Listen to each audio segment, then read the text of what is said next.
அனைவருக்கும் வணக்கம்.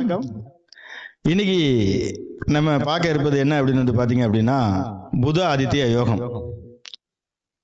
இந்த புத ஆதித்ய யோகம் அப்படிங்கிற ஒரு விஷயம் நியூமராலஜில எப்படி வந்து பொருந்தது அப்படிங்கிற ஒரு விஷயத்தை தான் நம்ம வந்து பார்க்க போறோம். புத ஆதித்ய யோகம் அப்படின்னாவே வந்து பாத்தீங்கன்னா 1ஆம் நம்பரும் இந்த 5ஆம் நம்பரும் சேர்ந்து நியூமராலஜில எப்படி வேலை செய்ய போகுது அப்படிங்கிற ஒரு விஷயத்தை தான் நம்ம வந்து பார்க்க போறோம். சரிங்களா? 1 அப்படிங்கிறது சூரியன், எல்லாருக்குமே தெரியும். நியூமராலஜில 1ஆம் நம்பர் வந்து சூரியனுக்கும் 5ஆம் நம்பர் வந்து பாத்தீங்க அப்படின்னா புதனுக்கும் உள்ளது. சரிங்களா? இந்த புத ஆதித்ய யோகம் வந்து 15ஆம் தேதி வரும்.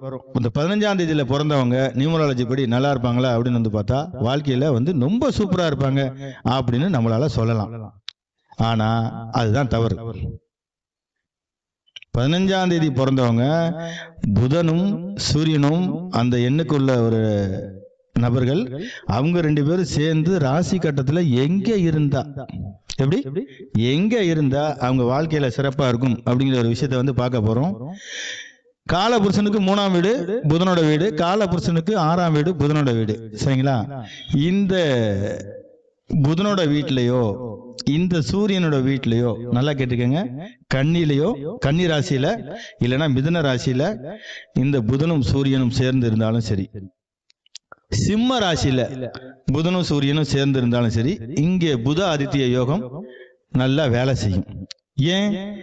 அது புதனோட வீடு, அங்க புதனோட வீட்டுல சூரியன் சேர்றாரு.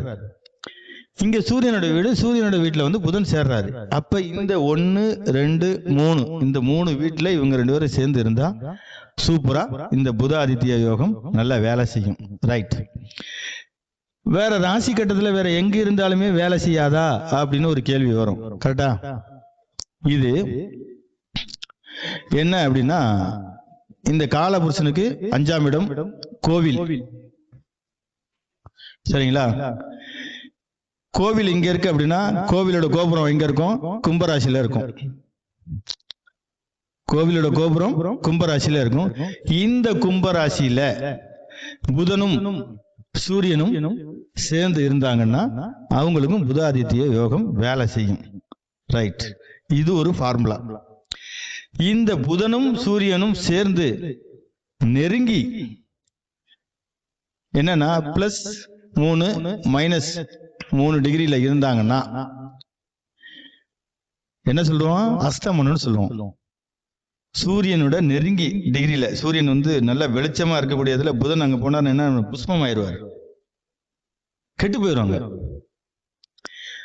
அப்ப படிப்பு நல்லா வருமானா? வராது. அவன் என்ன பண்ணணும்? உட்கார்ந்து படிச்சு படிச்சு படிச்சு படிச்சு படிச்சு எழுதி பார்த்து அப்படி படிச்சா மட்டும் தான் படிக்க முடியும். புதனுங்கிறது 2. அப்ப அங்க தாய்மாமன் உறவு, புதனுங்கிறது தாய்மாமன் குறிக்கும். அப்ப தாய்மாமன் உறவு நல்லா இருக்குமானா வந்து அதுவும் நல்லா இருக்காது.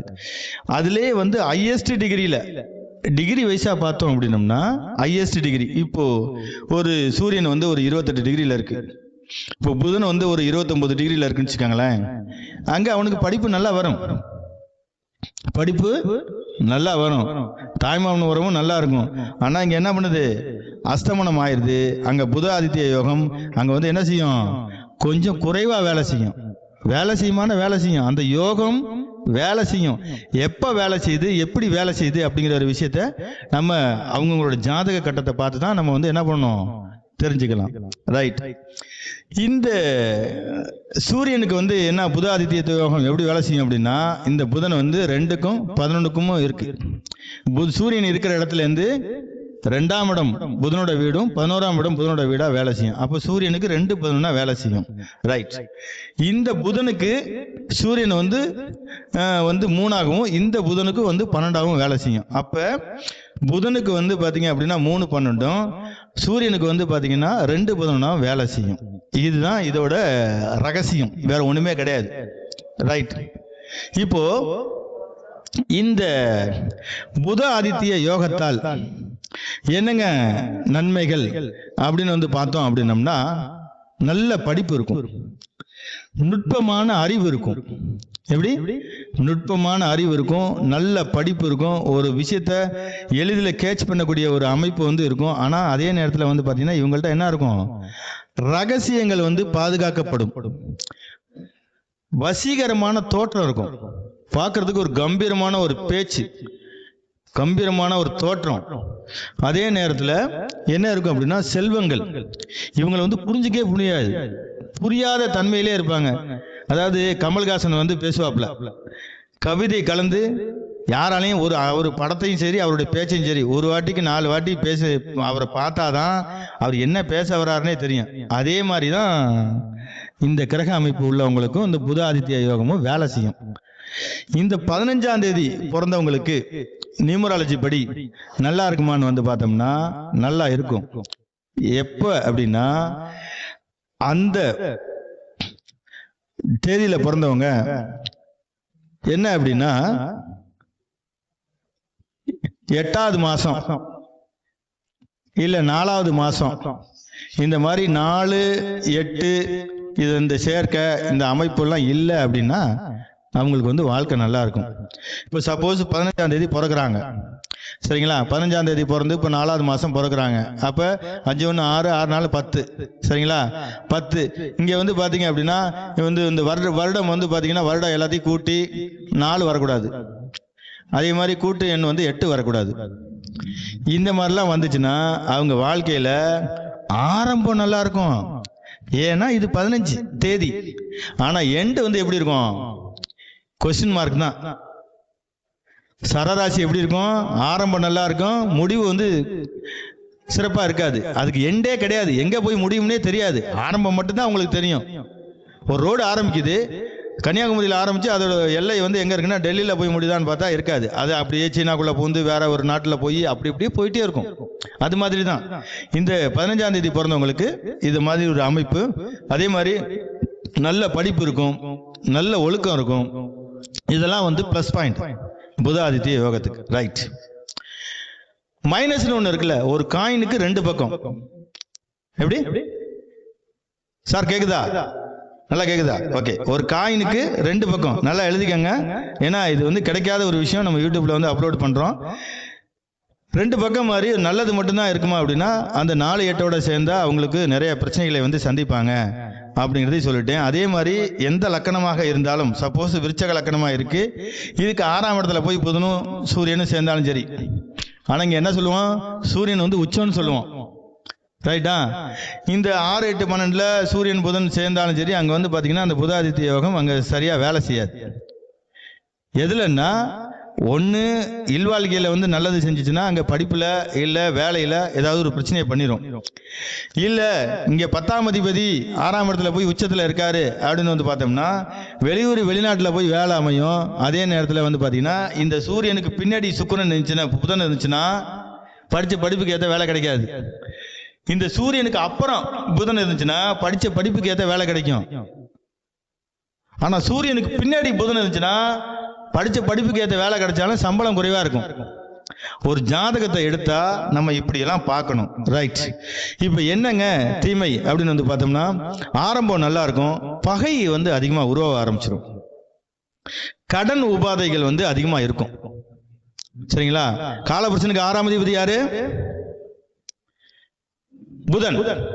சொல்லுங்க, புதன். புதன் என்னது? 2. 6ன்னா என்னது? கடன். அப்ப புதன்கிறது நட்பு. அந்த உங்களோட ரொம்ப நட்பா இருக்கிறவங்களே கடன் பிரச்சனையால வெறுக்கக்கூடிய சூழ்நிலைகள் உருவாயிரும். புதன்கிறது கைமாத்து. அப்ப கைமாத்து கடன் நீங்க அவங்கள்ட்ட வாங்கிட்டு திரும்ப கொடுக்க முடியாத சூழ்நிலை உருவாகும் பொழுது அவங்கள்ட்ட என்ன ஆகும்? ஒரு பகைமை வந்து உண்டாகும். நிறைய வந்து அவங்கள்ட்ட இருந்து ஒரு தீமையான ஒரு செயலை வந்து எதிர்கொள்ளக்கூடிய ஒரு சூழ்நிலைகள் வந்து உருவாகும். அதே மாதிரி எதிர்பாராத விபத்து. ஏன்னா நியூமராலஜியும் புத ஆதித்ய யோகத்தையும் 2ஐயும் மிக்ஸ் பண்ணி உங்களுக்கு சொல்லிட்டு இருக்கேன். இந்த 15 அப்படிங்கிற ஒரு எண் வந்துச்சு அப்படின்னா கண்டிப்பா என்ன பண்ணுவாங்க? நிறைய விபத்தை வந்து அவங்க சந்திப்பாங்க, சரிங்களா? நிறைய விபத்தை கண்டிப்பா சந்திப்பாங்க. எப்படி அப்படின்னா இந்த பாருங்க, இப்போ எக்ஸாம்பிளுக்கு வந்து எடுத்துக்கிறோம் வச்சுக்கோங்களேன். இப்போ ஒருத்தருடைய ஃபோன் நம்பர் வந்து இருக்குன்னு வச்சுக்கோங்களேன். ஒருத்தவங்களுடைய ஃபோன் நம்பர் வந்து இருக்கு. இப்போ 98 15 30 மறுபடியும் 15ன்னு வருதுன்னு வச்சுக்கோங்களேன். இந்த மாதிரி போகுதுன்னு வச்சுக்கோங்களேன். இப்போ இந்த இடத்துல ஒரு 15ன்னு வருதுன்னு வச்சுக்கோங்க. 2 2ஆ பிரிக்கணும். 5 நம்பர் வந்து பிரிக்கும்போது இப்படி பிரிச்சிடறோம். இது ஒரு ஃபோன் நம்பர் வச்சுங்க. 2 4 6 8 10 இப்படி 10 நம்பர் இருக்கும். இப்படி 10 நம்பரை இந்த 15ங்கிற ஒரு எண்ணு ஃபர்ஸ்ட்ல வந்தாலும் சரி, நடுப்புற வந்தாலும் சரி, அதுக்கப்புறம் வந்தாலும் சரி, அதுக்கப்புறம் வந்தாலும் சரி, இல்லை அதுக்கப்புறம் வந்தாலும் சரி,